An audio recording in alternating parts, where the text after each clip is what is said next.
दृष्टि आईएएस के टुडे जी के प्रोग्राम में आपका स्वागत है। शुरुआत करते हैं पिछले अभ्यास प्रश्न से, जिसमें हमने आपसे पूछा था पशुपतिनाथ मंदिर हाल ही में खबरों में था। ये निम्नलिखित में से किस देश में स्थित है? आपके ऑप्शन थे option A Nepal, option B Bharat, option C चीन या फिर ऑप्शन डी कंबोडिया। तो इस प्रश्न का सही उत्तर है विकल्प ए नेपाल। आप में से कई व्यूअर्स ने इस प्रश्न का एकदम ठीक जवाब दिया है। इसी तरह अपने सुझाव, प्रतिक्रियाएं और जवाब हमें भेजते रहिए, हमें इसका इंतजार रहता है। चलिए अब इस प्रश्न से रिलेटेड आगे की बातों को एक्सप्लेनेशन से समझते हैं। हाल ही में पशुपतिनाथ मंदिर में महाशिवरात्रि के शुभ अवसर पर लाखों भक्तों की भीड़ देखी गई। पशुपतिनाथ मंदिर नेपाल के काठमांडू में स्थित है, इसलिए विकल्प ए सही है। ये काठमांडू का सबसे पुराना हिंदू मंदिर है जो बागमती नदी के किनारे पर स्थित है। इसे यूनेस्को की विश्व धरोहर सूची में शामिल किया गया है।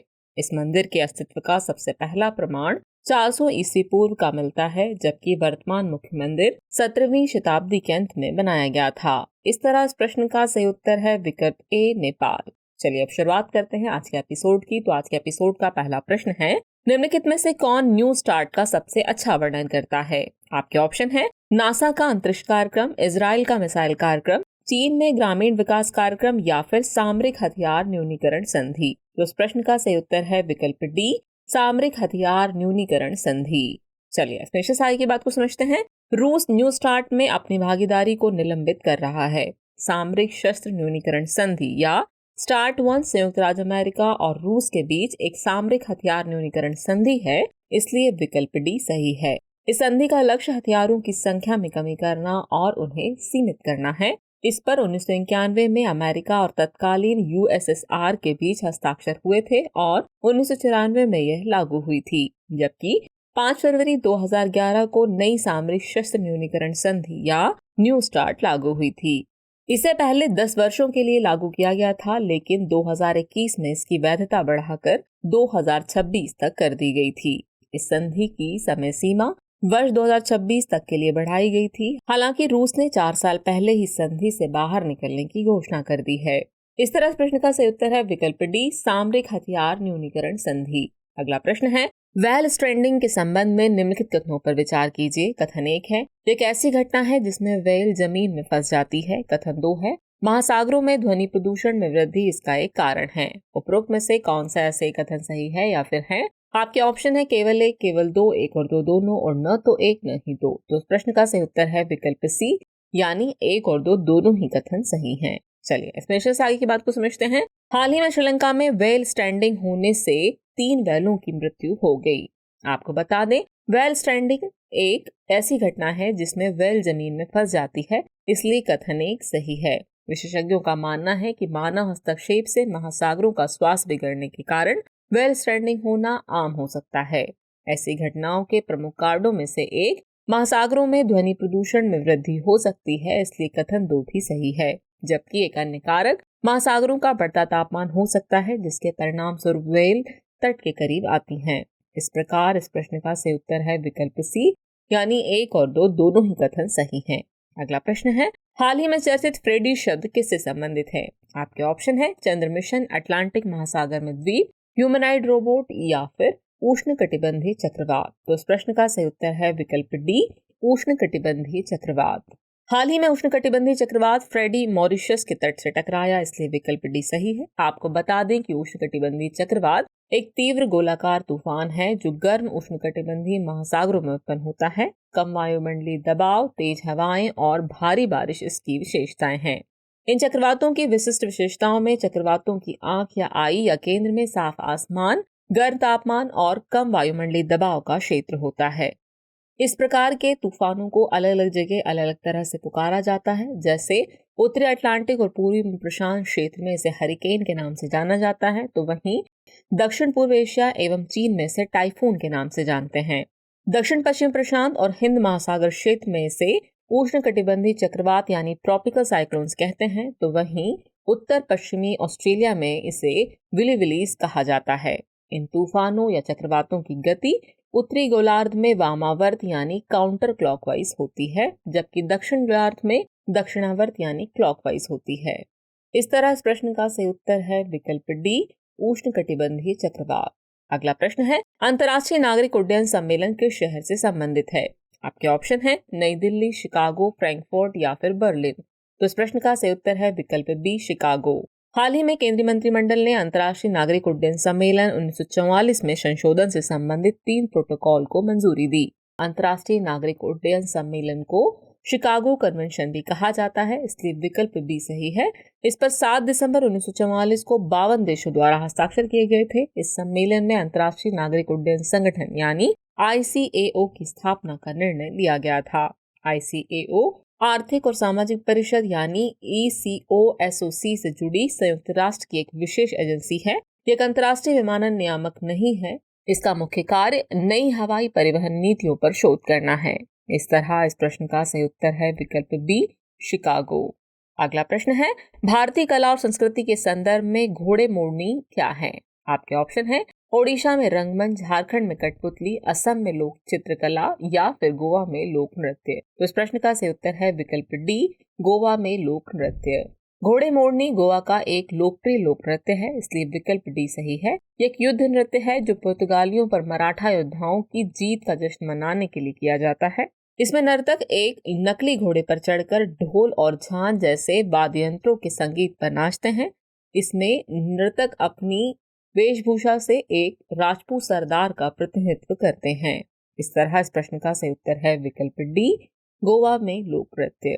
अगला प्रश्न है, राजस्व खुफिया निदेशालय यानी DRI के संबंध में निम्नलिखित कथनों पर विचार कीजिए। कथन 1 है गोल्डन डॉन ऑपरेशन इससे जुड़ा हुआ है। कथन 2 है यह गृह मंत्रालय के अधीन कार्य करता है। तो प्रयुक्त में से कौन सा ऐसे कथन सही है या फिर है? आपके ऑप्शन है केवल 1, केवल 2, 1 और 2 दोनों, और न तो 1 न ही 2। तो इस प्रश्न का सही उत्तर है विकल्प ए यानी केवल एक कथन ही सही है।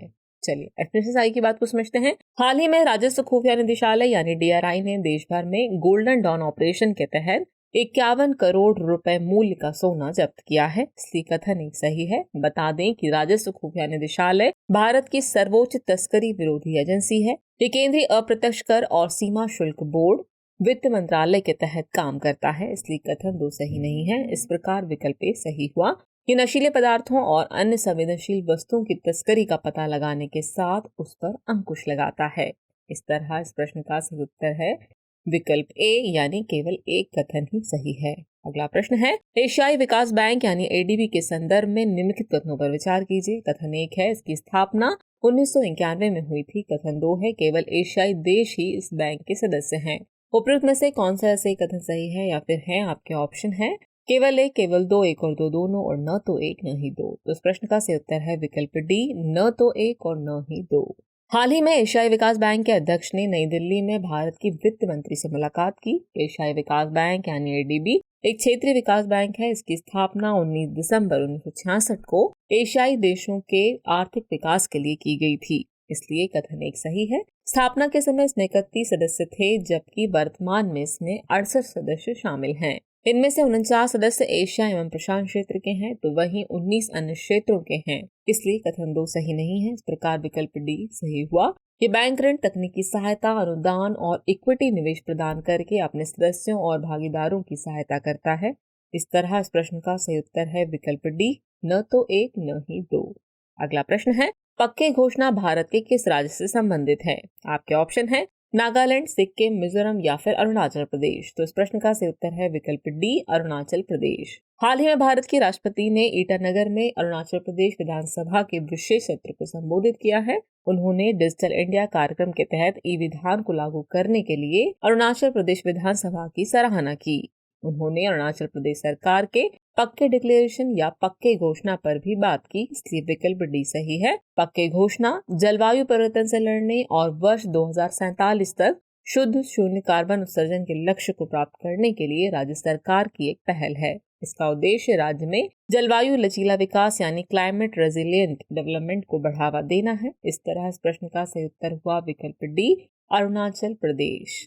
अगला प्रश्न है, हाल ही में सुर्खियों में रहा हताय प्रांत किस देश में स्थित है? आपके ऑप्शन है इजराइल, सीरिया, इटली या फिर तुर्की। तो इस प्रश्न का सही उत्तर है विकल्प डी, तुर्की। हाल ही में तुर्की के हताय प्रांत में 6.4 तीव्रता का भूकंप आया, जिससे कुछ लोगों की मृत्यु हो गई। बता दें कि बीते दिनों 7.8 तीव्रता के शक्तिशाली भूकंप से तुर्की और सीरिया में 45,000 से अधिक लोगों की मृत्यु हुई थी।